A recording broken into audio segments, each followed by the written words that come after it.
An act of greed, how President Biden is describing the toxic train disaster in East Palestine, Ohio. He visited that small town on Friday, a little over a year after the derailment released toxic chemicals into the air, the water, and the soil. The president promised to hold Norfolk Southern accountable, but his remarks in his visit was met with mixed reaction from some who live there, some saying it was too little too late, and others calling it a step in the right direction. Hilary Flint has been an outspoken voice and advocate for the community as it recovers. She moved out of her home after the derailment due to health concerns and is back with us. Hilary, thank you as always for your time. Biden's team says the president waited until the right moment to visit. Do you feel this was the time? You know, Marni, any time that we can get the president here to hear from us is going to be the right time. Of course, it would be wonderful if this had happened closer to when the disaster occurred. But I'm just happy that he came, that he heard us, and I have hope for the future. Of course, it's upsetting that we didn't get a disaster declaration or any kind of health care, but I'm positive that some of those things might happen moving forward. The president did announce 6 grants from the National Institutes of Health that will track short and long-term impacts. Do you have any specifics of how that would work? So I don't have specifics other than a project scope of some of those grants. And I will say, I consider getting those grants for our community a win. There is well testing in there. One of the grants will have some form of indoor air monitoring. There is mixed toxin exposure studies. So these grants actually are going to help us figure out what's going on.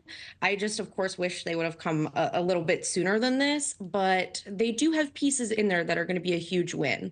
But, you know, we need more than that. We need that to be available to every single person. And of course, any type of grant or study is going to be limited in scope. Right.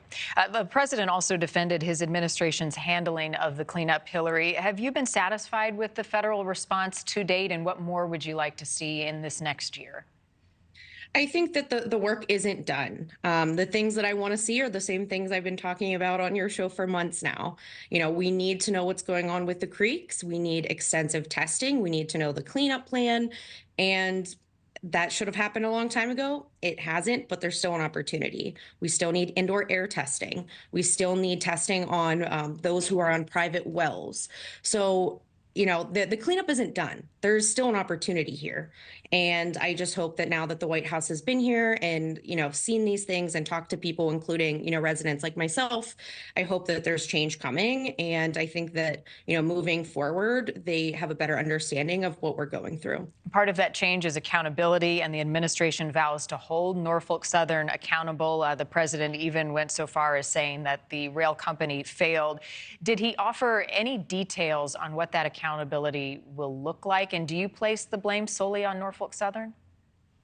I think a lot of the blame is on Norfolk Southern. I believe that we would not be in this position if it wasn't for their corporate greed, their negligence. And while I don't have full details on what holding them accountable means, what I can say is that there are lawsuits. There are civil lawsuits, negligence lawsuits, and I believe there might even be more things that we aren't all privy to that has been happening over the past year. I do believe that the government is attempting to hold Norfolk Southern accountable. I'm just very disappointed in how long that is taking while people are actively sick, actively living in these homes. Of course, that's not fair. And of course, I don't want to go back to residents in my community and say, we just have to wait a little longer.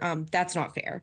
And so I wish that in the future we fix this system so that people don't have to sit in sickness while they wait. Yeah, the wheels of change move far too slowly. There has been talk, Hilary, of a disease registry. What more do you know about this and how it may work? So I don't have details on that. There are different types of healthcare options we've been pushing for, whether that's Section 1881A of the Affordable Care Act, there's the Stafford Act, there's a public health emergency, a major disaster declaration. There's all kinds of different ways we can get to where we need to go. And I think which path we choose hasn't been taken.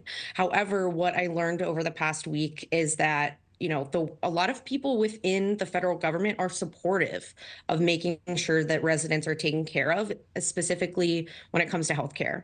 So I have a lot of hope that that is going to be a big win for us. We are going to get some type of help with healthcare, whether it's a PACT Act, passed by Congress. I don't know what it is, but I think it's coming.